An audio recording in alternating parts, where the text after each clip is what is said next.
தற்பொழுது ஜனாதிபதிக்கு ஒரு கடிதம் ஒன்று அனுப்பி வைத்திருக்கின்றீர்கள். கடந்த தைப்பொங்கலுக்கு சந்தித்து கொடுத்த வாக்குறுதிகளை நிறைவேற்றவில்லை என்ற அடிப்படையில் இது மக்களோட வீடு வாசல் கோயிலை அடித்து ஏர்போர்ட் போடுறதுன்றது இந்த 21ஆம் நூற்றாண்டில் ஒரு படித்த சமூகத்துக்கு சொல்லுகிற நியாயமான விடயம் அல்ல. அடிமை இனமாக எங்களை கருதுகிறபடியாக தான் எதையும் செய்யக்கூடியதாக இன்றைக்கு இருக்குது. எங்களுக்கு கேட்பார் கிடையாது. உலகத் தமிழர் பேரவை புத்த பிக்குகளுடன் இணைந்து ஹிமாலயா பிரகடனம் ஒன்றை வெளியிட்டிருந்தார்கள். உங்களையும் அதில் சந்தித்திருந்திருக்கார். இப்போ நான் சொன்னேன், நீங்கள்லாம் இலங்கையில் ஒரு பெரிய பௌத்த பீடத்தின் தலைவர், நீங்கள் நினைச்சா இந்த பிரச்சனையை தீர்க்கலாம். அவர் எங்களோட பேசி கொண்டிருக்கிற போது ஒருவர் என்ன பார்த்து சொன்னார், டோன்ட் டாக் பொலிட்டிக்ஸ் என்று. யாழ்ப்பாண பல்கலைக்கழகத்தில் தமிழ் மாணவர்களுடைய எண்ணிக்கை குறைவு என்பது ஒரு குற்றச்சாட்டாக இருக்கின்றது. அதே போன்று அங்கு கற்பிக்கப்படுகின்ற பாடங்கள் தமிழ் மொழியில் இல்லை என்ற ஒரு குற்றச்சாட்டு, ஒரு விமர்சன பார்வையும் முன்வைக்கப்படுகிறது. தமிழ் மொழியில் கற்பிக்கப்பட வேண்டும் சில பாடத்திட்டங்கள் என்று நான் பல தடவை கேட்டிருக்கிறேன். நான் கவுன்சில் மெம்பராக அதை எதிர்த்திருக்கிறேன் 2-3 தடவை. 2 துணைவேந்தர் காலத்தில் நான் அதை எதிர்த்து அந்த ப்ரப்போசலை அனுப்பக்கூடாதுன்னு விட்டது. வவுனியா பல்கலைக்கழகத்துக்கு எல்லாரும் சொல்லிச்சுன்னா பென்னி பல்கலைக்கழகம் மட்டும் பேர் வைக்கிறேன். கொழும்பில் இருந்த அனுமதி வரைக்க பென்னி என்றது வெட்டப்பட்டு வவுனியா பல்கலைக்கழகம்னு வந்தது. பிலிப்பைன்ஸ் லாங்குவேஜ், தாய்லாந்து தங்கோலோ லாங்குவேஜ். நாங்கள் எங்கள் பண்பாடு, எங்கள் பாரம்பரியம் இதுகளை நாங்கள் வளர்ப்பக்கு தான் எங்கள் சுதேசிகளுக்கான பல்கலைக்கழகம்.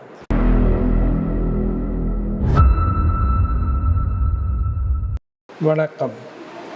தற்பொழுது ஜனாதிபதிக்கு ஒரு கடிதம் ஒன்று அனுப்பி வைத்திருக்கின்றீர்கள். கடந்த தைப்பொங்கலுக்கு சந்தித்து கொடுத்த வாக்குறுதிகளை நிறைவேற்றவில்லை என்ற அடிப்படையில் இலங்கையினுடைய மதிப்பார்ந்த கௌரவ ஜனாதிபதி அவர்கள் சென்ற தைப்பொங்கல் தினத்தில்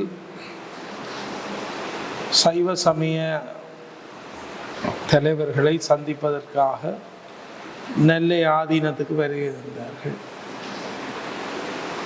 நெல்லை ஆதீனத்திலே நெல்லை திருஞான சம்பந்தர் ஆதீன குருமகா சன்னிதானமும் சிறியேனும் அவரோடு உரையாடுகின்ற வாய்ப்பு கிடைத்தது. நாங்கள் எந்த ஒரு அரசியல் கட்சியை சார்ந்தவர்கள் அல்ல, முற்றுமுழுதாக ஆத்மீகம் சார்ந்தவர்கள். கௌரவ ஜனாதிபதிக்கு நாங்கள் எடுத்துரைத்தது, இலங்கையினுடைய ஜனாதிபதியாக பதவியேற்று ஒரு சில நாட்களில் பகிரங்கமாக அவர்கள் அறிவித்தார்கள், நான் வெகு விரைவில் இன பிரச்சனையை தீர்த்து வைப்பேன். அதையே நாங்கள் முதல் வலியுறுத்தினோம். இந்த நாட்டினுடைய பிரச்சனையை நிரந்தரமாக தீர்த்து தமிழர்களுடைய சம உரிமைகளை கொடுக்குமாறு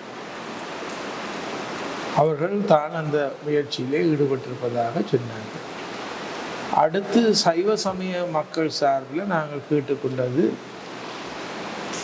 புனித சேத்திரமாகிய கீரிமலைக்கு சமீபமாக ஜனாதிபதி மாளிகை கட்டப்பட்டிருக்கிறது. கடந்த 30 வருஷங்களாக அந்த ஜனாதிபதி மாளிகைக்கு அருகிலே இருந்த ஆதிச்சிவன் கோவிலுக்கு மக்கள் போக முடியவில்லை. சமீபத்திலே அங்கே போகிற வாய்ப்பு கிடைத்த போதுதான் பார்த்தால் அந்த ஆதிச்சிவன் கோவில் முற்றாக தரைமட்டமாக்கப்பட்டது. அதுக்கு பக்கத்திலே இருக்கின்ற கிருஷ்ணன் கோவில், உச்சி பிள்ளையார் கோயில், கதிரை ஆண்டவர் முருகன் கோயில், இவை எதுவுமே இப்பொழுது 30 ஆண்டுகள் பூசை இல்லாமல் மக்கள் போய் வழிபாடு செய்யாமல் இருப்பதையிட்டு நாங்கள் மிகவும் மனவருத்தத்தை தெரிவித்து உடனடியாக அந்த கோயில்கள் இருந்த இடத்துக்கு விட்டால் நாங்கள் அந்த கோயில்களை அந்தந்த கோயில்களை சார்ந்தவர்கள் கட்டி அந்த கோயில் பிரார்த்தனை நடக்க வேண்டும் என்று வேண்டினோம். தான் அதற்கு ஏற்பாடு செய்வதாக சொன்னார்கள். இன்று வரை அந்த நிலங்கள் விடுபடவும் இல்லை. சடையம்மா மடம் என்று ஒரு பெரிய மடம் இருந்தது. அந்த மடமும் தரமட்டம்.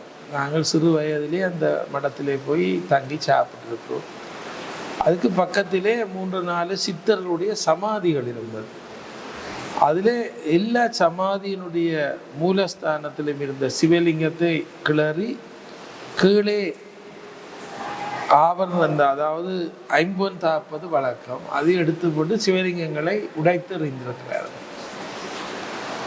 சங்கர சுப்பையர் என்று ஒரு மிகப்பெரிய சைவ பிரசங்கம் செய்த ஒரு பெரியவர். அவருடைய சமாதி அப்படியே நிலத்தோட பெயர்த்து விழுத்தி கிடக்கு. இன்னும் 2-3 சமாதி இருந்த இடம் இல்லாமல் அழிக்கப்பட்டிருக்கிறது. உடனே கௌரவ ஜனாதிபதி அவர்கள் தாங்கள் இதை உடனடியாக விடுவிப்பதற்கு ஏற்பாடு செய்வதாக சொன்னார்கள். இப்பொழுது இந்த முறை தை மாதம் அவர்கள் வந்திருக்கிறார்கள். தைப்பொங்கல் நெருங்குகிறது. ஆனால் எது விதமான நடவடிக்கையும் எடுக்கவில்லை. அதே போலதான் காங்கேசந்துறையிலே இருக்கின்ற இராணுவ நலன்புரி சங்கம் நடாத்துகின்ற தல்செவன ஹோட்டல்.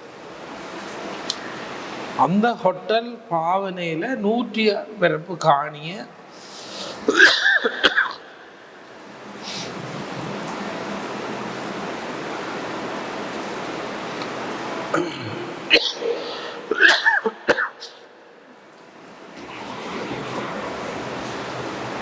காங்கேசந்துறையில் தல்செவன ஹோட்டல் என்று ஒரு ஹோட்டல் போருக்கு பின்னால் செயற்படுகிறது. அது இராணுவ நலன்புரி சங்கம் அதை இயக்குகிறது. அந்த ஹோட்டல் அமைந்திருக்கின்ற இடத்திலிருந்து ஹோட்டல் பாவனைக்காக 106 பரப்பு நிலத்தை சுற்றி அடைத்து ஹோட்டலில் பணியாற்றுகிறவர்கள் தங்குறதுக்கு ஒரு கட்டிடம் போட்டு புல் நட்டு தென்னம்பிள்ளை நட்டு கடற்கரையோடு விட்டுருக்கிறார். அந்த இடம் சுக்கிரவார திருகோண சத்திரம் என்று கந்தர் மடத்தை சேர்ந்த ஒரு சுவாமிகளுடைய மடம் இருந்த இடம். அந்த மடத்தில் தான் முன்பு இந்தியாவுக்கு போகிற யாத்திரியர்கள் தங்குவது, இந்தியாவில் வருகிற யாத்திரியர்கள் தங்குவது, மற்றும் மாவட்டம் திருவிழா, நவீரேஸ்வரன் திருவிழா, சன்னதி திருவிழா போன்றவற்றுக்கு வருகிறவர்கள் அங்கே தங்கி சாப்பிடுவார்கள். ஒவ்வொரு வெள்ளிக்கிழமையும் அன்னதானம் நடைபெறும். அந்த அன்னதானத்திலே பல வந்து சாப்பிட்டிருக்கிறார். அந்த சித்தர் மகான் இறந்த பின்பு அதை நடாத்தியவர்கள் அந்த மடத்தை பரிபாலனம் செய்து கொண்டிருக்கிற போது இப்பொழுது அந்த மடம் இருந்த இடமே தெரியாமல் முற்றாக அழிக்கப்பட்டு டூரிஸ்ட் ஹோட்டலினுடைய பயன்பாட்டுக்காக வைத்திருக்கிறார்கள். இது நாட்டுக்கே கூடாது. அங்கே இருந்த சமாதியையும் அழித்து விட்டார். ஆனால் இதை வந்து ஜனாதிபதிக்கு முதல் இருந்த ஜனாதிபதி 2 பேருக்கு நாங்கள் கடிதம் அனுப்பி, பிறகு இந்த ஜனாதிபதிக்கிட்ட நேரடியாக சொல்லி அவருடனே விவரம் கேட்டார். உடனே அவரோட வந்த அவர்களிடம் நாங்கள் விவரத்தை சமர்ப்பித்து பதிவு தபாலையும் அனுப்பியிருந்தோம். இன்றைக்கு வர தல்செவன ஹோட்டல் அந்த காணியை விடையே. அது மிக துன்பமான விஷயம் என்னென்றால், அது ஒரு சைவ மக்களுடைய ஒரு பாரம்பரியமான மடம். இப்போ அந்த மடம் இருக்கிற அதே ரோட்டில் கொஞ்சம் தள்ளி விகாரியெல்லாம் கட்டப்படுது. புதுசாக வடக்கில் இவ்வளோ விகார கட்டப்பட்டிருக்கு. ஆனால் ஆதி சிவன் கோவில், கிருஷ்ணன் கோயில், முருகன் கோயில், இந்த மடம், இவையெல்லாம் உண்மையிலே ஒரு நல்லெண்ண அடிப்படையில் இந்த நாட்டு பிரச்சனை தீர வேண்டுமென்றா இவை எல்லாத்தையும் முதல் ஒப்படைக்க வேண்டும். அது ஒப்படைக்கவில்லை. இப்பொழுது எங்களுடைய அரசியல் தலைவர்களும் பாராளுமன்றத்தில் இந்த மடத்தை பற்றி பேசியிருக்கிறார்கள். திரு சுமந்திரன் அவர்கள் பேசினார்கள், திரு கஜேந்திரன் அவர்கள் பேசினார்கள், திரு ஸ்ரீதரன் அவர்கள் பேசினார்கள். ஆனால் அதை ஒருவரும் செவிசாய்ப்பதாகவோ நடவடிக்கை எடுப்பதாகவோ இல்லை. வடக்கு கிழக்கில் வாழுற சைவ மக்களை பொறுத்தவரை மிக கவலையான விஷயம். இப்போ இத்தனை வருஷமாச்சு பூசை இல்லாமல் இருக்குது. நாட்டுக்கு கூடாது. இப்போ இந்த ஒரு வருஷமாக நாங்கள் எதிர்பார்த்து காத்திருக்கிறோம். அந்த ஆதி சிவனுக்கு பதிலாக பெரிய சிவலிங்கம் எல்லாம் செய்து போட்டு காத்திருக்கிறோம் விடையில். ஆனால் இப்போ சமீபத்தில் அந்த ஜனாதிபதி மாளிகை நீண்ட கால குத்தகைக்கு இந்த ஒரு பல்கலைக்கழகம் நடத்துறதுக்கு கொடுத்துருக்கேன். அது பல்கலைக்கழகம் நடத்த கொடுத்ததை நான் குற்றமாக சொல்லல, படிப்புக்கு நல்ல விஷயம். ஆனால் அந்த சுற்றாடல இருக்கிற நிலங்கள் இந்த கோயில்களை பொதுமக்களிடம் ஒப்படைக்காமல் தனியாக பல்கலைக்கழகத்துக்கு மட்டும் காணிய நீண்டகால குத்தகை கொடுக்கலாம். அது பொதுமக்களுடைய காணிகளும் அதில் உள்ளடங்கும். அதில் கணவருடைய காணி தனியார் நிறுவனத்துக்கு அது குத்தகைக்கு வழங்குவதும் ஒரு தவறான விடயம் தான். அந்த பொதுமக்களுக்கு இதுவரைக்கும் நஷ்டம் என்னென்றால் இப்பொழுது அது இவ்வளவு காலம் ஜனாதிபதி மாளிகை கட்டப்பட்டு கடற்படை இன்றைய பொறுப்பில் இருந்து இப்போ அது வளர்ந்து போய் இருக்கு, பயன்பாட்டில் இல்லாமல் இருக்கு. அது பல்கலைக்கழகமாக இயங்குகிறது எல்லாம் அந்த அந்த அந்த அந்த அந்த அதற்குரிய நிலத்து உரிமையாளரோடு பேசி செய்ய வேண்டிய விஷயம். அதில் நாங்கள் தலையிட இல்லை. நான் சொல்றது என்னென்றால் அங்கிருந்த சைவ ஆலயங்கள் மடங்கள் இவற்றை உடனடியாக ஒப்படைக்கவும். அதோடு நீதிமன்றத்தில் வழக்கு தாக்கல் செய்வதற்கு இருக்கிறீர்களா? நாங்கள் தாக்கல் செய்யவில்லை. என்னென்றால் வழக்கு தாக்கல் செய்து சில இடங்களில் வழக்கு தாக்கல் செய்தால் அந்த பகுதிக்குரிய இராணுவ பொறுப்பதிகாரிகள் அடிக்கடி மாறிடுவார், மாற்றம் பெற்று போடுவார். நாங்கள் வழக்கு தாக்கல் செய்ய யார் இருக்கீனியோ அது வேற ஆயிடும். வழக்குகள் போடப்பட்ட வழக்குகள் எல்லாம் அப்படியே இழுபட்டு போவதையொழியோ ஒன்றுமே வழக்கு முடிஞ்சதாயும் இல்லை, கொடுத்ததாயும் இல்லை. இதே போல எங்களுக்கு பாதுகாப்பு அமைச்சர் ரீதியிலே தான் வழக்கு தொடரப்படும், இராணுவத்தினுடைய தலைமையின் மீது தான். அது என்னென்றால் இப்போ உங்களுக்கு தெரிந்தானே அவசர ஆலை சட்டம் அது இதில் பயன்படுத்தி இப்போ உயர் பாதுகாப்பு வெளியே வந்தால் அது ஒன்றுமே செய்ய முடியாத அளவு சட்டத்திட்டங்கள்லாம் இந்த நாட்டில் இருக்குது. இல்லை, பொதுமக்களுடைய காணிகள் தொடர்பில் தமிழரசு கட்சியின் ஊடக பேச்சாளர் வழக்கு தாக்கல் செய்ய இருப்பதாக தெரிவித்திருக்கிறார். முன்பு ஒரு வழக்கு தாக்கல் செய்தவர்கள், அது என்ன முடிவுன்னு தெரியாது. அதான் இன்னும் அந்த வழக்குக்காண்டி காணிகள் விடுபட்டதா இல்லை.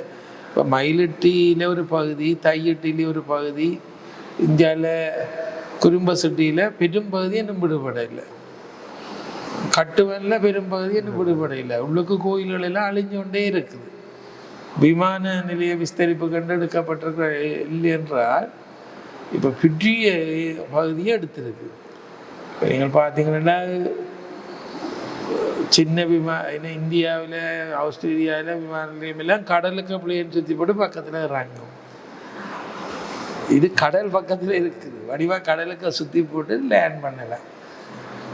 ஆஸ்திரேலியாவில் கடலுக்கு மேலேயே ஏர்போர்ட் போட்டிருக்கணும், மக்களுக்கு இடைஞ்சல் இல்லாமல். இது மக்களோட வீடு வாசல் கோயிலை அடித்து ஏர்போர்ட் போடுறதுன்றது இந்த 21ஆம் நூற்றாண்டில் ஒரு படித்த சமூகத்துக்கு சொல்லுகிற நியாயமான விடயம் அல்ல. இதே நேரத்தில் இதே ஒரு சிங்கள பகுதியில் இவ்வளோ வீடுகள் கோயில்களை எடுத்து ஏர்போர்ட்டை கட்ட முடியுமா? நாங்கள் ஒரு ஒரு ஒரு அடிமை இனமாக எங்களை கருதுகிறபடியாக தான் எதையும் செய்யக்கூடியதாக இன்றைக்கு இருக்குது. எங்களுக்கு கேட்பார் கிடையாது. எங்களுக்காக உண்மையாக இன்னும் சரியாக உலகம் எங்களுக்காக கேட்க இல்லை. அதான் உண்மை.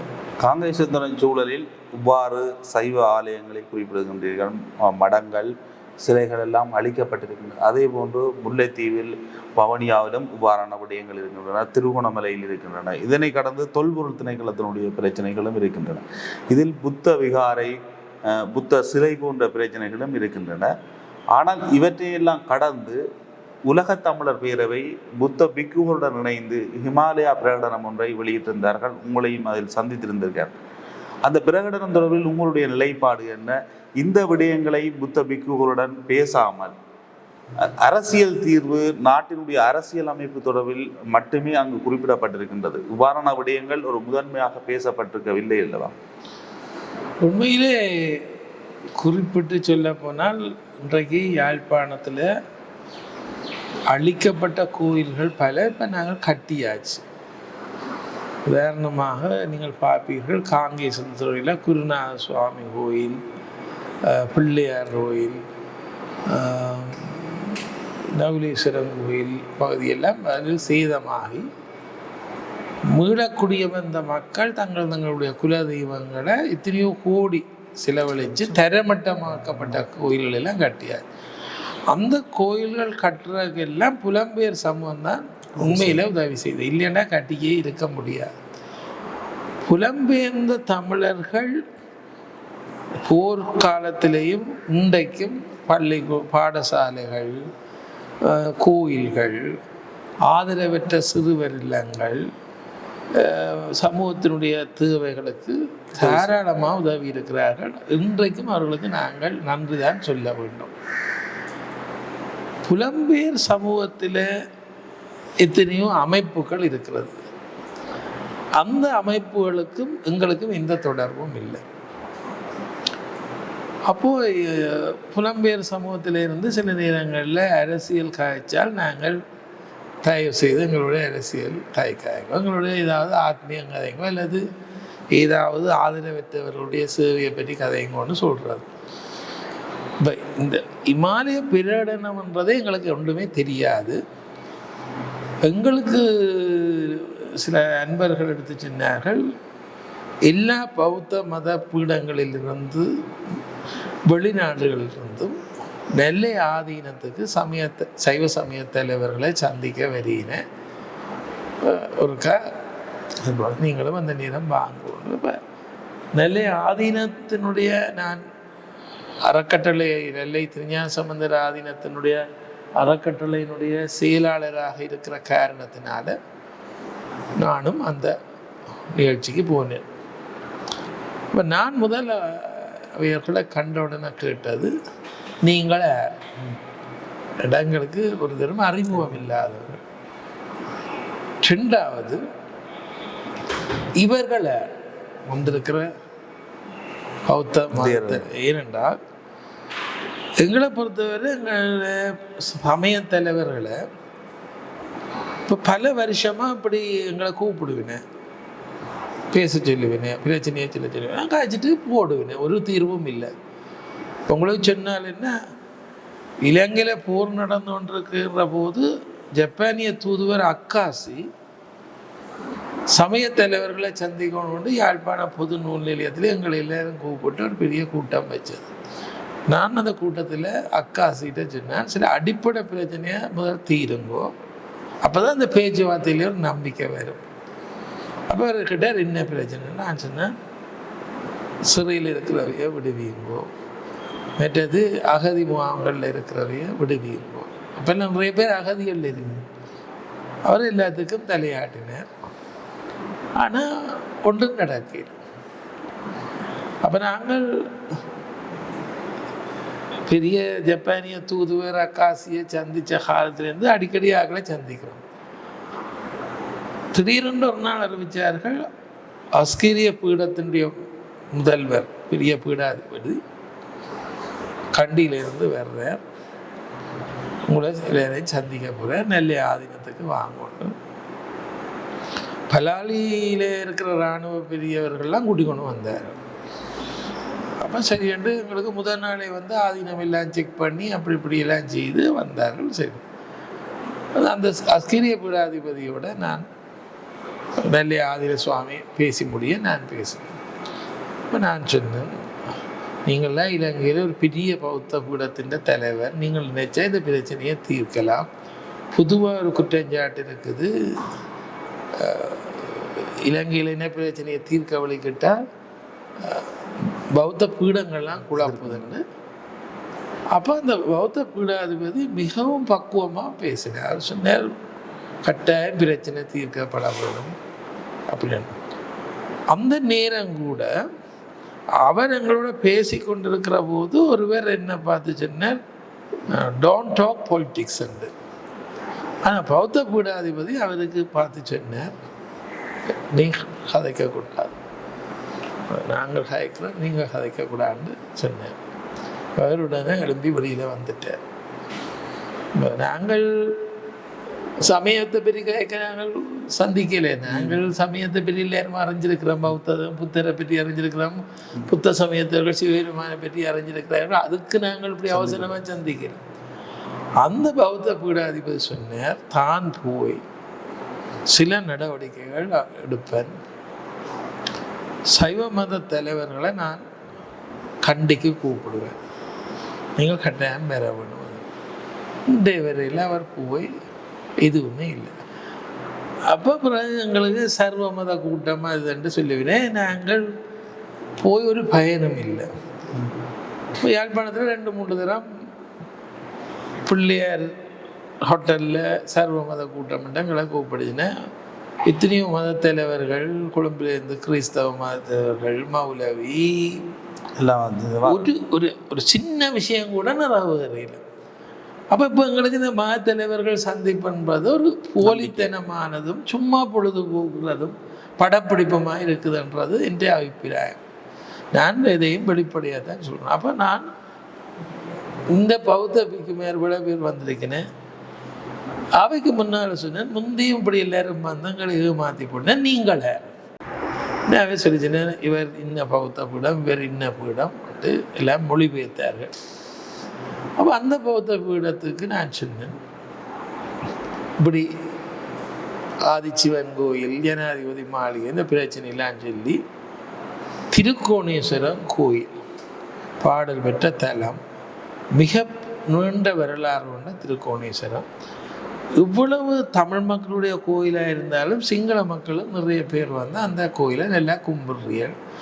ஆனால் திட்டமிட்டு வேறு ஒரு ஊரில் இருந்து, வேறு ஒரு மாவட்டத்தில் இருந்து சிங்களாக்களை கொண்டு வந்து 2 பக்கமும் பெட்டி கடை போட்டு வேணுமென்று அந்த பெட்டி கடையை இப்போ நிரந்தரமாக கட்டப்படிக்கிட்டு நாங்கள் எல்லாம் எதிர்ப்பு தெரிவித்து கடன் நின்றுருக்கு.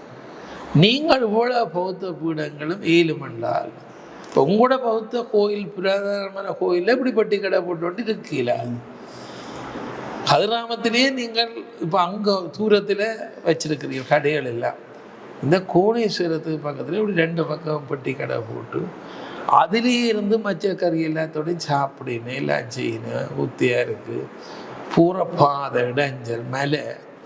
தயவு செய்து அந்த பெட்டி கடையை முதல் எடுங்கோ, நல்லெண்ணமாக வந்திருக்குறிய. அப்போ ஒரு பௌத்தபிக்கு சொன்னார், தான் அதுக்கான முயற்சி செய்கிறோம். மொழிபெயர்த்தார்கள். இந்த அப்போ அதான் இவர்கள் தங்களை யாரென்று அறிமுகம் செய்தார்கள். ஒருவர் ஆஸ்திரேலியா, லண்டன், அமெரிக்கான்னு.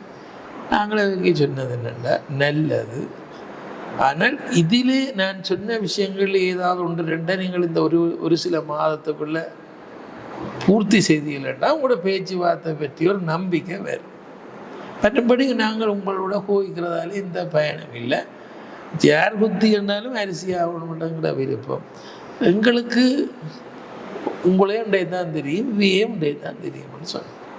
மற்றபடி எங்களுக்கு அவை யார், அவை இந்த பூர்வீகம் என்ன, அவை இந்த கட்சி, எந்த அரசியல், அதை பற்றி ஆராய வேண்டிய தேவையும் எங்களுக்கு இல்லை. நாங்கள் ஆத்மீகம் சார்ந்தவர்கள்.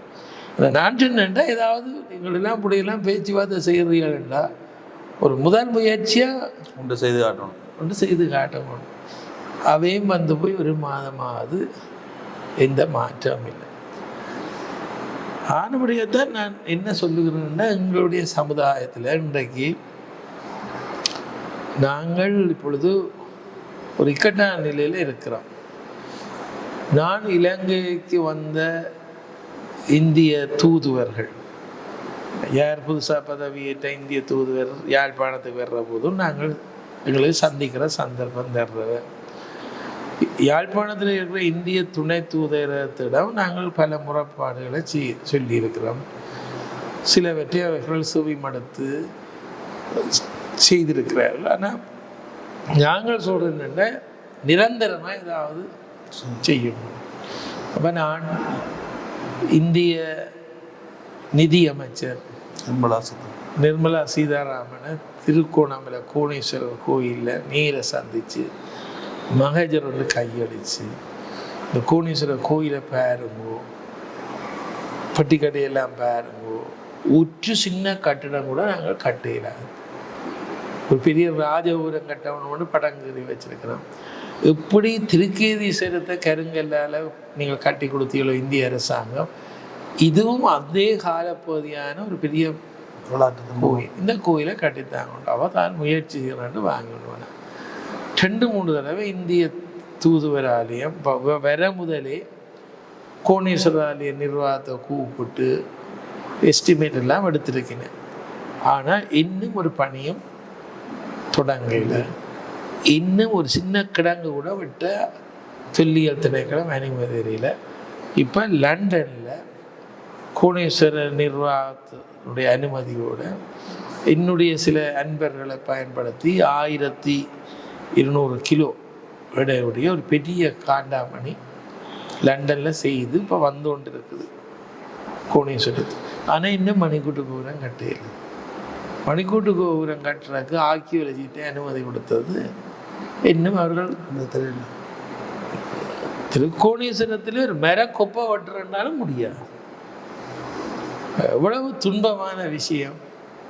அப்போ எங்களுக்கு ஒரு பாடல் பெற்ற தலத்துக்கு ஒரு பெரிய ஏரியா அந்த கோயிலுக்கு உரியதுண்டு வரைபடம் எல்லாம் இருக்கு. ஆனால் ஒரு கல்லை தூக்கி அங்கால வைக்கிறதுனாலே முடியாது. ஏன் அந்த சுத்த வர எல்லாம் அங்கேயே கொண்டு ஆர்கியாலஜி ஆஃபீஸ் எல்லாம் திறந்து வச்சிருக்கிறார்கள் அந்த மலைப்பகுதி.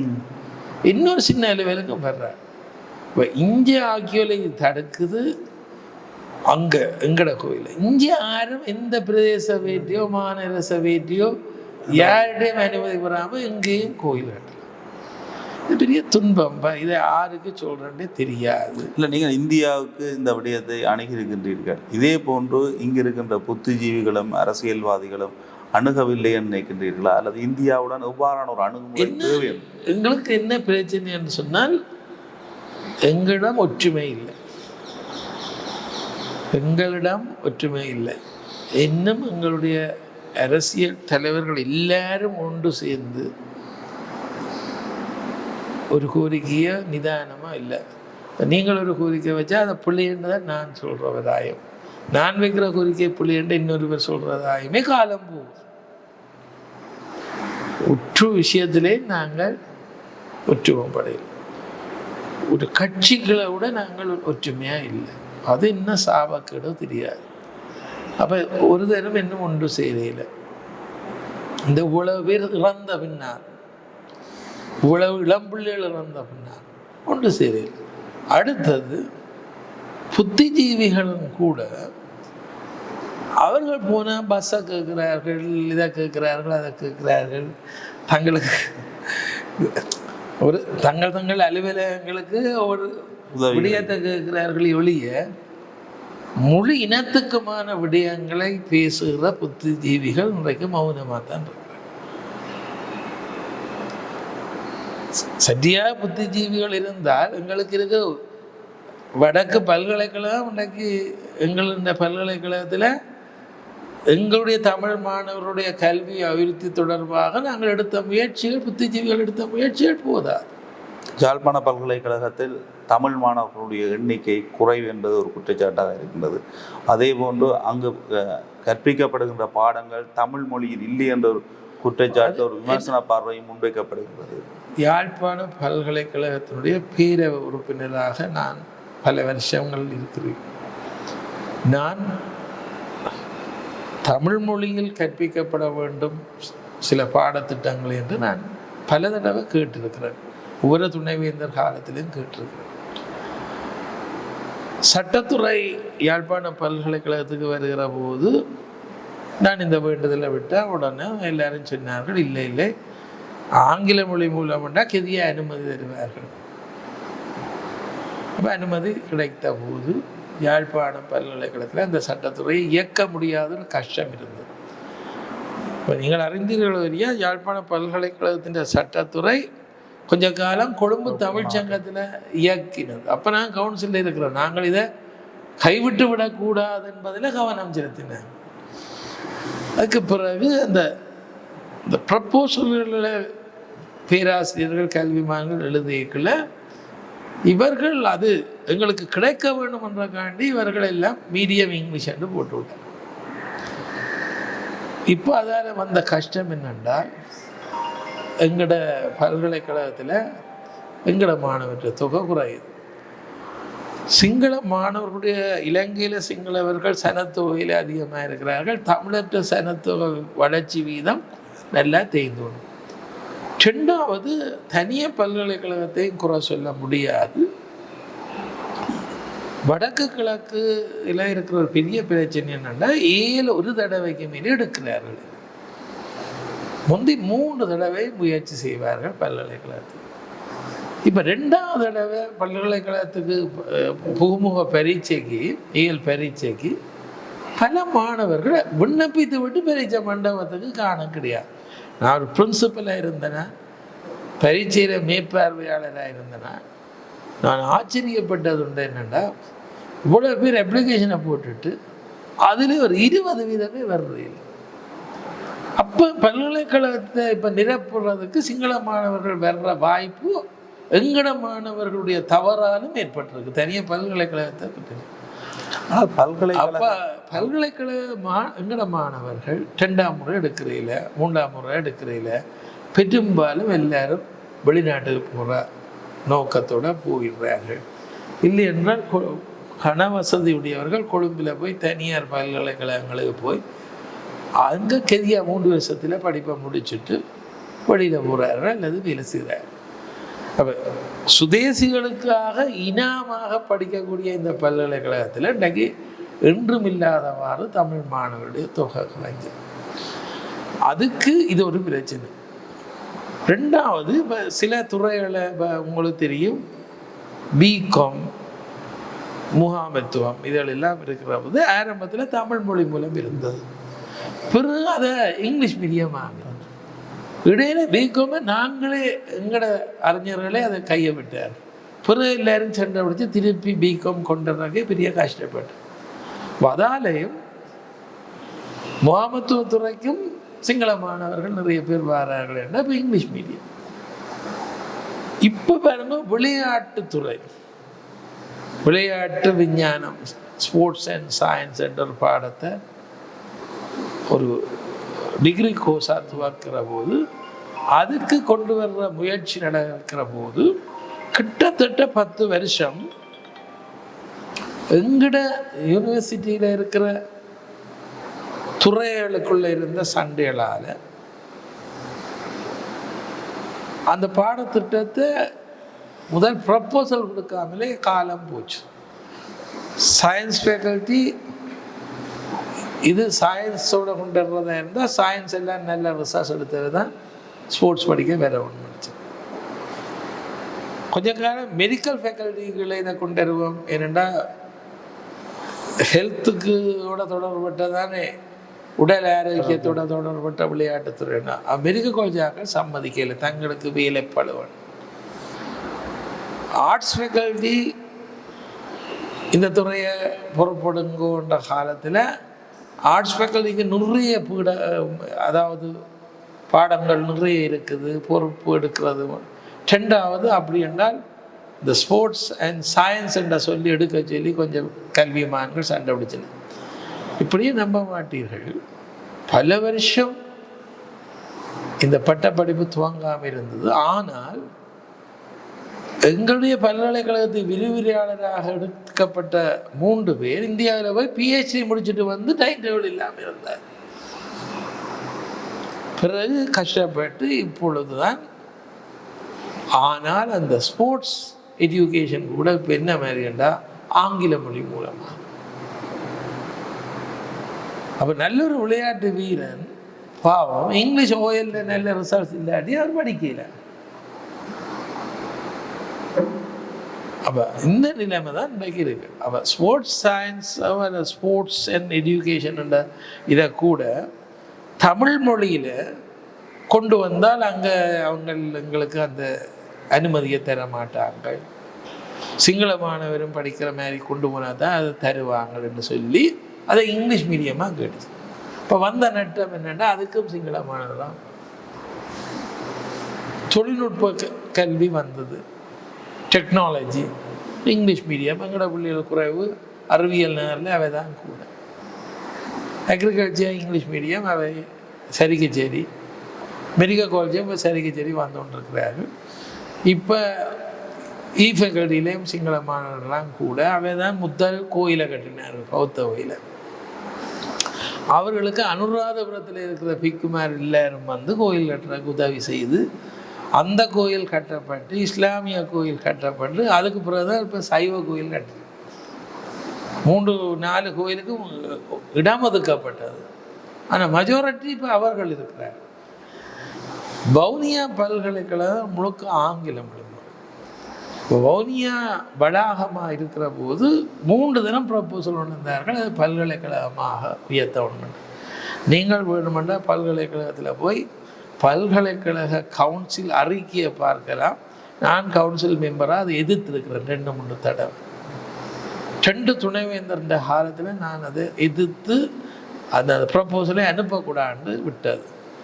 ஆனால் கடைசியாக என்ன நடந்தது, வவுனியாவில் இருக்கிற அரசியல் பிரமுகர்கள் பயன்படுத்தி திடீரென்று யாழ்ப்பாணம் யூனிவர்சிட்டி கவுன்சிலில் பாஸ் பண்ணாமலே வவுனியா வளாகம் ஒரு பல்கலைக்கழகமாக அங்கீகரிக்கப்படும். இன்றைக்கு வரை அங்கே தமிழ் மீடியம் இல்லை. இப்போ இந்த முறை வெல்கம் புது மாணவர்களை அழைப்பதற்கு அவர்கள் தனிச்சிங்களத்தில் வரவேற்பு வாசகம் போட்டார்கள். பேப்பர்காரர் ஊடகம் எல்லாம் அதை எடுத்து போட்டு கவலை தெரிவித்தார்கள். இங்கே தான் கல்விமான்களில் பிள்ளை. யாழ்ப்பாண பல்கலைக்கழகம் ஒரு பெரிய பல்கலைக்கழகமாக 90 மைலுக்கு அப்பால் இருக்கிற வவுனியா வர நீண்டு நிமிர்ந்து நின்று அதை வளர்க்கணும் என்று பேராசிரியர் துர்ராஜா போன்றவர்கள் போட்ட திட்டத்தை இன்றைக்கு தவிடுபடியாகி வவுனியா. அப்போ வவுனியா பல்கலைக்கழகத்துக்கு எல்லாரும் சொல்லிச்சுன்னா பென்னி பல்கலைக்கழகம் என்று பெயர் வைக்கிறாங்க. கொழும்பில் இருந்த அனுமதி வரைக்க பென்னி என்றது வெட்டப்பட்டு வவுனியா பல்கலைக்கழகம் வந்தது. இன்னும் தமிழ் மீடியம் கொடுக்கலாம். இப்பொழுது கூட சில புத்திஜீவிகள் கிளிநொச்சி வளாகத்தை, அதாவது கிளிநொச்சி ஃபேக்கல்ட்டியையும் டெக்னாலஜியையும் அக்ரிகல்ச்சரையும் ஒரு தனி வளாகமாக்கி தனி பல்கலைக்கழகமாக்கணும் என்று கவுன்சிலுக்கு ஒரு ப்ரப்போசல் மாரி ஒரு சொன்னபோது நான் சொன்னேன், இது ஆபத்தானது, விடுங்கோன்னு. இப்போ கேள்விப்படுறோம், அங்காலே ஒரு முயற்சி நடக்குது. கிளிநொச்சியில் ஒரு தனி பல்கலை. தமிழர்கள் தாங்களே தங்களை கூறு கூறாக பிரிக்கிறார். புத்திஜீவிகள் யாழ்ப்பாண பல்கலைக்கழகம் என்ற ஒரு பெரிய விஸ்தீரணத்தை, ஒரு பண்பாட்டை, சுதேசிகளுக்குரிய ஒரு கலைக்கூடத்தை இன்றைக்கு நாங்கள் கூறு போட்டு கொண்டிருக்கிறோம் என்பதை நாங்கள் சொல்லுவோம். இந்த விடயத்தில் இஸ்லாமிய புத்திஜீவிகளை பொறுத்தவரையில் கட்டிக்காரர்கள். ஏனென்றால் தென்கிழக்கு பல்கலைக்கழகத்தை அவர்கள் முற்றுமுழுதான் அஷ்ரப் ஒரு புத்திஜீவி போல செயற்பட்டு இன்றைக்கு அந்த பல்கலைக்கழகம் ஈச்சமரத்திலேருந்து சவுதி அரேபியாவிலேருந்து குழந்தை நட்டு இஸ்லாமிய கல்ச்சர் ஒரு பாடம், இஸ்லாம் ஒரு பாடம், அரபிக் ஒரு பாடம், முற்றுமுழுதான் தங்களுடைய மதம் சார்ந்த தங்களுடைய சமூகம் சார்ந்த ஒரு வளர்ச்சிக்கு சரியாக பயன்படுத்துகிறாங்க. அது போதாதென்று இப்பொழுது தனியார் பல்கலைக்கழகம் ஒன்றையும் கட்டினார்கள். அதே அரசாங்கம் எடுத்தது. இப்போ பாருங்க, எங்களுடைய ஒன்றும் திருப்பி தெரியல. அந்த புத்திஜீவிகள், அந்த அரசியல்வாதிகள் வெற்றிகரமாக தங்களுடைய பல்கலைக்கழகத்தை மீட்டிருக்கிறார். எனவே நான் ஒரு ஆத்மீகம் சார்ந்தவர். எங்களுடைய சமூகம் சார்ந்த சில பிரச்சனைகளை நான் பொதுவாக சொல்கிறேன்னே ஒழிய நான் இதுக்காக அரசியலுக்கு வேற போகிறேன்ட்டு நாளைக்கு இன்னொரு வாழ் சொல்லும் அந்த நோக்கங்களும் இல்லை, ஒன்றும் இல்லை. புத்திஜீவிகள் அல்லது பல்கலைக்கழகம் சார்ந்தவர்கள் இந்த சமூகம் சார்ந்து ஏற்படுகின்ற பிரச்சனைகளான போதைப் பொருளாக இருக்கலாம், அல்லது அரசியல் தீர்வு, அல்லது இன்றைய பொருளாதார பிரச்சனைகள் தொடர்பில் சரியான விழிப்புணர்வுகளை, சரியான ஆய்வுகளை மேற்கொண்டு அதனை மக்களுக்கு தெரிவிப்பவர்களாக, அந்த சமூக கடமையை நிறைவேற்றுபவர்களாக இருக்கின்றார் என்று நினைக்கிறேன். யாழ்ப்பாண பல்கலைக்கழகத்திலே உண்மையிலே நல்ல ஆராய்ச்சி செய்தவர்கள் இருக்கிறார்கள். யாழ்ப்பாண பல்கலைக்கழகத்திலே சில புத்திஜீவிகள் பொதுமக்களுக்கு பயனுள்ள பல விடயங்கள் செய்திருக்கிறார். இன்றைக்கு யாழ்ப்பாண பல்கலைக்கழக மருத்துவ பீடத்தை பேராசிரியர் வித்யானந்தன் அந்த காலத்தில் கஷ்டத்துக்கு மத்தியில் தொடங்கி இருக்காவிட்டால் இத்தனை ஆயிரம் தமிழ் டாக்டர்ஸை நாங்கள் சந்திச்சிருக்கோம். நிறைய பெரிய வைத்திய நிபுணர்கள் உருவாக்கியிருக்கார். அதை உருவாக்கியவர்களும் யாழ்ப்பாணத்தினுடைய புத்திஜீவிகள். ஒட்டுமொத்தமாக நாங்கள் எல்லாரையும் குறை சொல்ல முடியாது. அப்படி நல்ல வேலைகள் செய்தவர்கள் இருக்கிறார்கள். நல்ல துணைவேந்தர்கள் காலத்துக்கு காலம் நல்ல செய்தது இருக்கினேன். எல்லாரையும் ஒட்டுமொத்தமாக குற்றஞ்சாட்டு. ஆனால் ஒன்றுமே செய்யாமல் வெறும் வகுப்பறையில் பள்ளிக்கூடத்தில் கற்பிப்பது போல ஆராய்ச்சிகள் அது எல்லாத்தையும் அப்படியே செய்து கொண்டிருக்கிற சிலர் இருக்கிறார்கள். சமூக உறவாடு, சமூகத்துக்கு என்ன தேவை என்ற அந்த விழிப்புணர்ச்சிகள் இல்லை. நான் பொதுவாக ஒரு குற்றச்சாட்டு சொல்கிறேன்னா, யாழ்ப்பாண பல்கலைக்கழகம் துவங்கி இப்போ பொன் விழா ஆண்டு வருது. இவ்வளோ நல்ல விஷயங்கள் செய்திருந்தாலும் இன்னும் சில விஷயங்களை செய்ய வேணும். ஒரு சரியான விஞ்ஞான ஆராய்ச்சிகள் இன்னும் சரியாக நடக்குது. ஏனென்றால் எங்களுடைய பறவை இனங்கள், எங்களுடைய முள்முருக்க போன்ற மரங்கள் எல்லாம் முற்ற அழிஞ்சு போச்சு.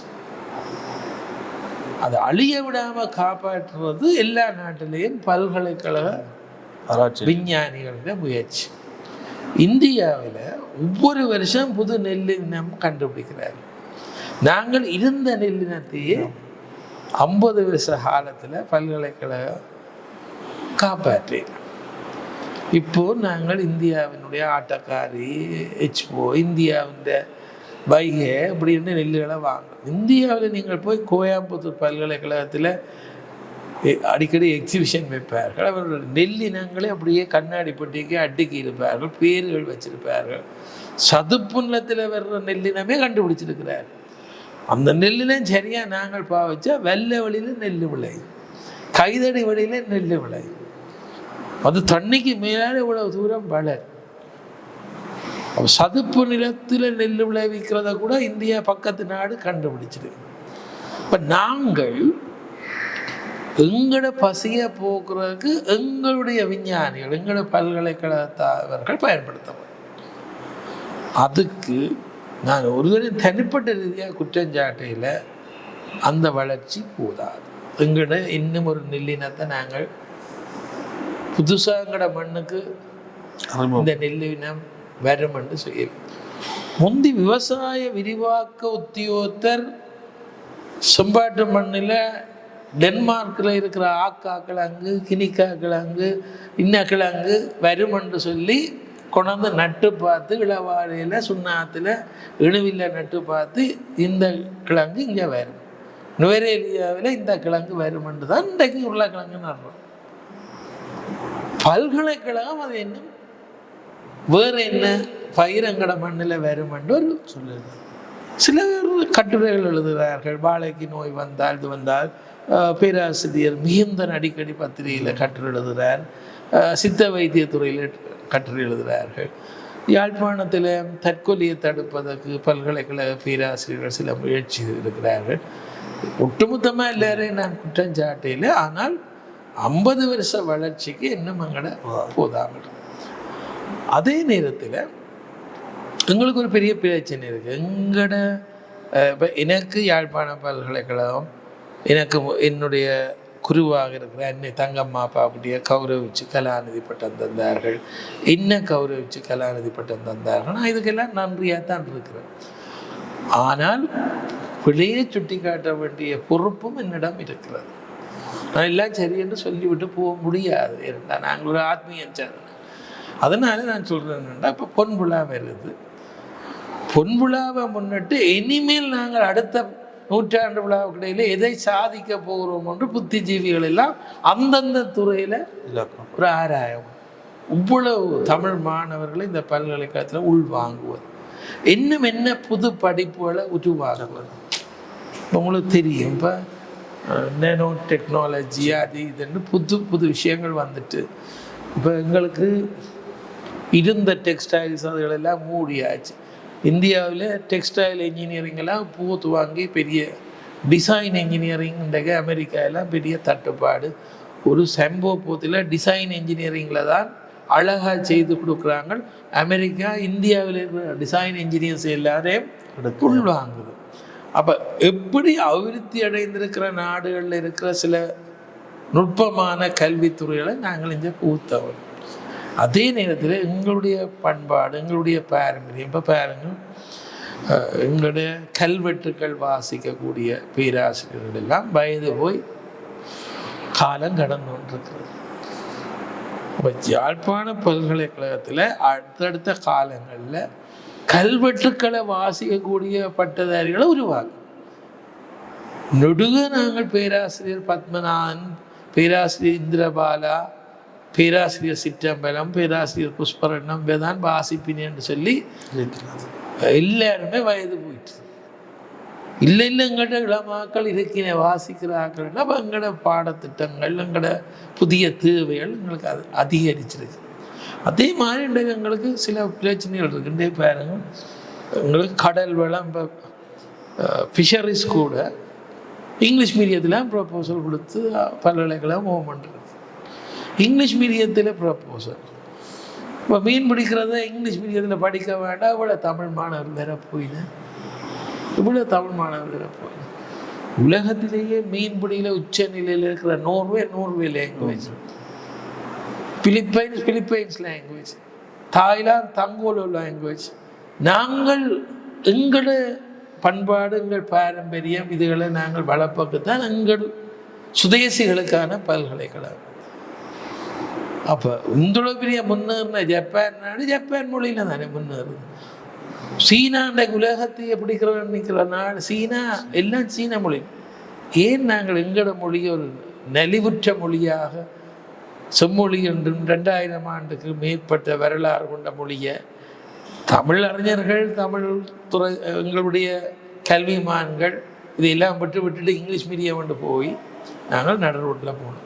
இப்போ பாருங்க, யாழ்ப்பாணத்தில் கூட இன்டர்நேஷ்னல் ஸ்கூல்கள் இப்போ வந்துட்டு, கொழும்பில் நிறைய இன்டர்நேஷ்னல் ஸ்கூல் வந்துட்டு, கொழும்பில் இருக்கிற தொழிலதிபர்கள், பெரிய உத்தியோகத்தில் இருக்கிறவ பிள்ளைகள் எல்லாம் இன்டர்நேஷ்னல் ஸ்கூலில் விட்டுனேன்.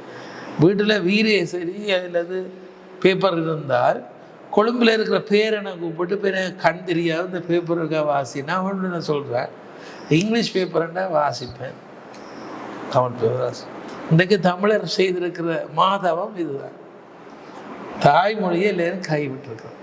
சரி, இலங்கையில் இன்டர்நேஷ்னல் ஸ்கூல் வரைக்கும் இலங்கையில் ஒரு சட்டம் வச்சிருக்கலாம், கட்டாயம் அவற்றை சொந்த மொழியில் ஒரு பாடம் பாஸ் பண்ணுவோம். இலங்கையில் இங்கிலீஷ் மீடியம் இருக்கேக்க அப்படி தானே இருந்தது. தாய்மொழி கட்டாயம் பாஸ் பண்ணுவோம். அப்போ இன்றைக்கு பாருங்க, நாங்களா எல்லாத்தையும் விளக்குறோம். இன்னொரு இனம் எங்களுடைய பறிக்கிறது வேறு. அந்த விஷயத்தில் புத்திஜீவிகள் வெளிப்படையாவிட்டால் இந்த சமூகத்துக்கு செய்த மாபெரும் துரோகமாக இருக்கும். கல்வித்துறையை கடந்து மன்னார் திருக்கேச்சுவர வளைவு விடயம் தொடர்ச்சியாக ஒரு பேசப்படுகின்ற விடயமாக மட்டும் இருக்கின்றது. அதை கடந்து கிறிஸ்தவ மதம் என்ற ரீதியில் ஒரு முரண்பாடும் இருக்கின்றன. மத மாற்றம் போன்றவையும் அடிக்கடி பேசப்படுகின்ற ஒரு விடயமாக இருக்கின்றது. இது புத்த மதத்துடன் தொடர்படாத ஒரு விடயம். இதனை நீங்கள் எவ்வாறு பார்க்க? என்னை பொறுத்தவரை நான் எல்லா மதங்களுக்கும் மதிப்பு கொடுப்பவர். நான் பௌத்த மதத்தில் எனக்கு விருப்பம் இருக்குது.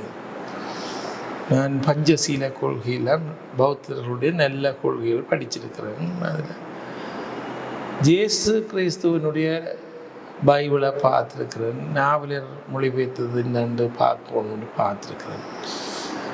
கிறிஸ்தவர்களுடன் நிறைய பழகி இருக்கிறேன்.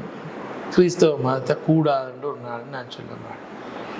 இஸ்லாமிய மதத்தவருடைய வழிபாட்டு ஒழுங்கை கண்டு நான் வியந்திருக்கிறேன். என்னுடைய தாய் தந்தை கூட கண்டியில் முஸ்லீம் பாடசாலையில் ஆசிரியர்களாக இருந்தார். அவர்களும் சொல்லுவார்கள், தொழுகையிலே ஒரு காலம் அவர்கள் எல்லா மதங்களோடையும் எனக்கு பிரச்சனை இல்லை.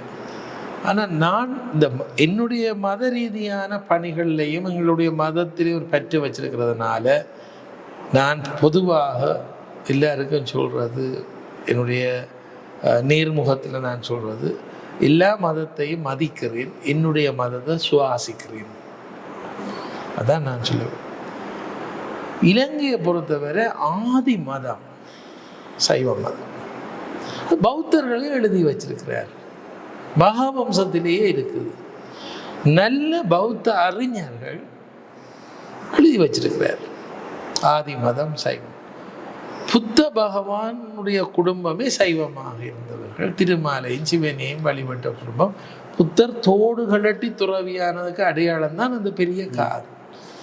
பௌத்தர்கள் அதை ஏற்கிறார். முன்னேஸ்வரம் என்ன, கோணேஸ்வரம் என்ன, கொழும்பில் இருக்கிற சைவ கோயிலில் அதிகம் போய் கும்பிட்றதே பௌத்தர்கள் கும்பிட்றார்கள். எங்களுக்குள்ள இன்றைக்கு வேற பிரச்சனை. பௌத்தம் சைவம்ன்றதுக்கு அப்பால் அரசியல் பிரச்சனை வந்து பௌத்தத்தை நிலைநாட்ட வேணும் என்று அவர்கள் இன்றைக்கு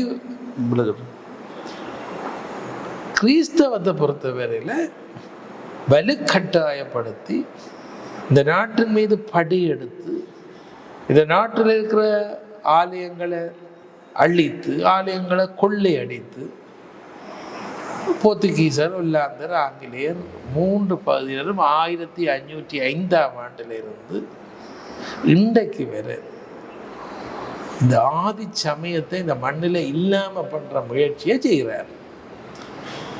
அது வெளிப்படையாக செய்கிறவர்களும் இருக்கிறார்கள், தோளில் கை போட்டு கொண்டு மறைமுகமாக செய்கிறவர்களும் இருக்கிறார்கள். அது சில நேரங்களில் வெளிப்படுது. அந்த வெளிப்படுதெல்லாம் திருக்கேதீஸ்வரன் கோயிலுக்கு பக்கத்தில் கொண்டு வந்து திருக்கேதீஸ்வரன் கோயில் சுற்றாடலில் பாலாவிக்கு பக்கத்தில் கொண்டு வந்து வேண்டுமென்று ஒரு கத்தோலிக்க தேவாலயத்தை கட்டினார். அந்த சுற்றாடலே ஆக்கள் இல்லை. பாடல் பெற்ற தலம். எத்தனையோ சிறப்புகளோடு இருந்த கோயிலை இடித்து பிறகு ஒல்லாந்தர்கள் கோட்டை கட்டுறதுக்கு மக்களை அடிமைப்படுத்தி இந்த கல்லை கொண்டு போய் அங்கே காபருக்கு பக்கத்தில் கூட்டை கட்டி இதெல்லாம் அவையே எழுதி வச்சிருக்கிறார். இத்தனையோ முத்துக்கள் வைரங்கள் இருந்த கோயில், இத்தனையோ தமிழ் மன்னர்கள் எல்லாம், இந்திய மன்னர்கள், சோழ மன்னர்கள் எல்லாரும் திருப்பணி செய்த கோயில்னா எப்படி இருக்கும்? இந்தியாவில் இருக்கிற கோயில்களுக்கு ஈடாக இருந்த கோயில். இன்றைக்கு அந்த கோயில் இப்போ இடிபாட்டுக்கு பின்னால் கற்குவியலுக்கு பக்கத்து பின்னால் நாவலர் பெருமான் தேன் பொந்தொன்று அகப்பட்டிருக்கிறது. எல்லோரும் புறப்பட்டு அந்த கோயிலை கட்டி முடிக்கணும். இன்றைக்கு வரை கட்டி கொண்டு இருக்கிறோம், இன்னும் முடியலை. ஆதி கோயிலின் அளவு பிரமாணம் இன்னும் முடியலை. அப்போ இவ்வளவு மடு இருக்குது, இவ்வளவோ மன்னர் நகரம் எல்லாம் தேவாலயம் இருக்கு. பாலாவிக்கு பக்கத்தில் கொண்டு வந்து நீங்கள் கோயில் கட்டுறது இன்னத்துக்கு? இதையும் இல்லாமல் பண்ணோம். அதுக்கு ஒரு வழக்கு போட்டு எத்தனையோ வருஷமாக நீதிமன்றம் போய் கொண்டிருக்கீங்க. அந்த ரோட்டில் திருக்கேதீஸ்வரத்துக்கு வாரவ, யாழ்ப்பாணத்தால் வாரவ, வரவேற்கிறதுக்கு காட்டின வளைவை ஒரு ஆத்மீகம் சார்ந்த ஆடையோடு வந்து ஒரு மத குரு காலால் நந்தி கொடியை மிதிச்சு பெண்கள் ஆண்களை திரட்டி கொண்டு வந்து அதை முறிச்சு உடைக்கிற காட்சியை தொலைக்காட்சியில் பார்த்தபோது அது எந்த ஒரு சைவ சமயத்தவனுக்கு அல்ல, ஒரு பொது நீதியுடைய எல்லாருக்கும் அது வேதனை. அப்போ அது தொடர்பாக நாங்கள் குரல் கொடுத்தோம். நாங்கள் யாழ்ப்பாணத்தில் ஒரு கண்டன கூட்டம் வச்சோம்.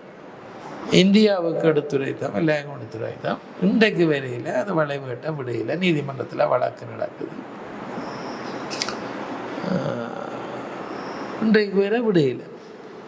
இப்போ என்ன செய்கிறாருன்னா, அங்கே இருக்கிற தமிழ் கிராமங்களில் சின்ன சின்ன பிள்ளையார் முருகன் அதில் பார்த்து கையை உடைச்சி, அதாவது தும்பி கையை உடைச்சி விடுறாரு. இது யார் செய்கிறார்கள்? யாரும் மறைமுகமாக செய்கிறார். இந்த சமயத்துக்கு எதிரானவர்கள் செய்கிறார். மற்றது அவர்கள் இப்போ சில நேரங்களில் மன்னார் மாவட்டத்தில் நாங்கள் ஒரு காலம் அப்படி முந்தைய ஒரு நாள் நாங்கள் சொல்லல, மன்னார் மாவட்டத்தில் இன்ன பதவிக்கு இந்நேரம் போயிடும் செய்கிறார். பெரிய கவலைக்குரிய விஷயம். எங்களை பொறுத்தவரை நாங்கள் மடுமாதா கோயில், எங்களுடைய பழைய கண்ணகி அம்மன் இருந்த இடத்துல மடுமாதா கோயில் இருக்குன்னு ஆராய்ச்சியில் சொல்லப்படும். நான் பாடசாலையில் ஆசிரியராக இருக்கிற போது திருக்கேசீஸ்வரன் கூட்டி கொண்டு வர பிள்ளைகள் எல்லாரையும் மடுவுக்கு கூட்டி கொண்டு போனோம். எல்லா மதங்களையும் நாங்கள் மதிக்கணும். அப்படியெல்லாம் மதிப்பு செலுத்தின நாங்கள் இன்றைக்கு நடுவுள்ள நிற்கிறோம். இன்றைக்கு பாருங்க, இன்றைக்கு இந்த நாட்டில் கிறிஸ்தவ புதிய சபைகள் வந்து அகதிகளை பயன்படுத்தி காசு கொடுத்து பொருளை கொடுத்து தாய் மதத்திலிருந்து மதம் மாற்றி இவ்வளோ பேர் மதம் மாற்றிருக்காங்க. அடுத்த இலங்கையினுடைய சனத்தொகை குடிசன மதிப்பீட்டில் உங்களுக்கு தெரியும், சைவக்காரிலேருந்து இவ்வளோ பேர் மதம் மாறி.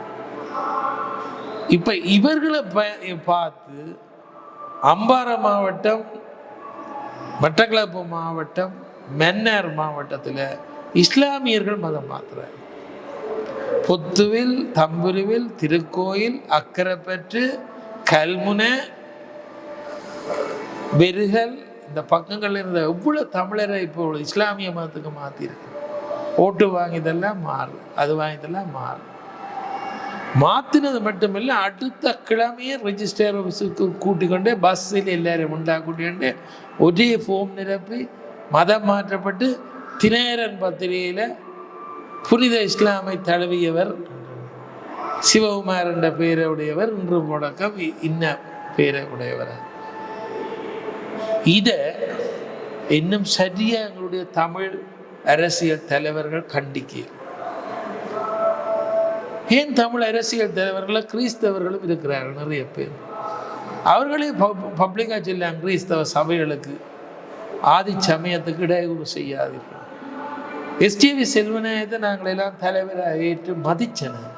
எஸ்டிவி செல்வநாயகம் ஒரு கௌரவம் செய்தவர் என்றால் எல்லா சைவ விழாக்களுக்கும் வருவார்.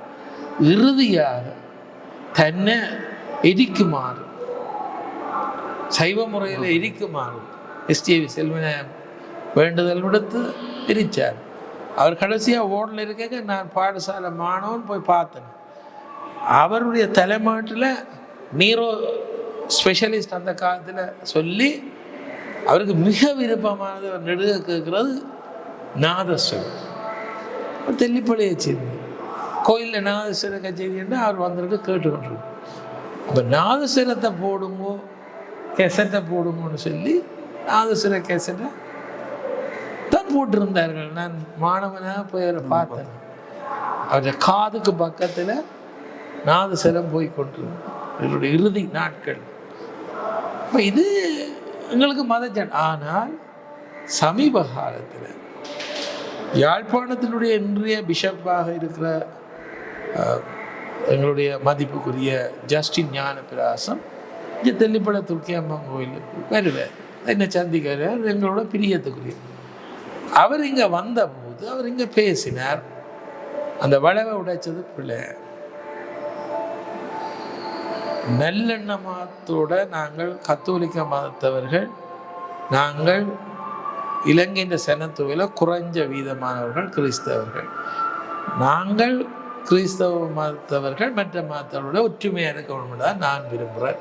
நான் அந்த இடத்துல பிஷப்பாக இருந்திருந்தால் அந்த வளைவு கட்ட வந்தவைக்கு தேநீர் கொண்டு வந்து பரிமாறி இருப்பேன் என்று அவர் சொன்னார். நாங்கள் வீடியோவில் நீங்கள் பார்க்கலாம் அவற்றை பேச்சு. பலம்புரி பத்திரிகை அடுத்த நாள் எடிட்டோரியலாக அதை எழுதிச்சு. இப்போ கத்தோலிக்க மதத்தலைவர்களே இப்படி நல்லவர்கள் இருக்கிறார்கள், நீதி நியாயம் தெரிஞ்சவர்களும் இருக்கிறார்கள். எல்லாரும் இதை பேணி இருந்தால் இன்றைக்கு எங்களுக்கும் அவைக்கும் இடையில் இருக்கிற இந்த இடைவெளி இப்படி பெருத்து கொண்டு போவார். இவ்வளவு நேரம் இந்த நேர்காணல் இணைந்து உங்களுடைய கருத்துக்களை பரிமாறியதற்கு மிக்க நன்றிகள். நன்றி. நீங்கள் என்னை தேடி வந்து இந்த செவ்வியை நேர்காணலை செய்ததற்கு நான் மீண்டும் உங்களுக்கு தெளிவுபடுத்துகிறேன். நன்மையும் தீமையும் சேர்ந்ததான் இந்த உலகம். நான் எந்த ஒரு அரசியல் கட்சியையும் சார்ந்தவன் அல்ல, அரசியல்வாதியும் இல்லை. நான் ஒரு ஆத்மீயம் சார்ந்த ஒரு பொதுமகன். என்னுடைய ஆதங்கங்களை நான் இந்த இடத்துல சொல்லியிருக்கிறேன் ஒழிய யாரையும் ஒரு சுட்டி காட்டி அவர் தான் குற்றவாளி என்று நான் சொல்லவில்லை என்பதை தெரியப்படுத்தேன். இவ்வளவு நேரம் இந்த நேர்காணலை பார்த்து கொண்டது உங்களுக்கும் நன்றி, வணக்கம்.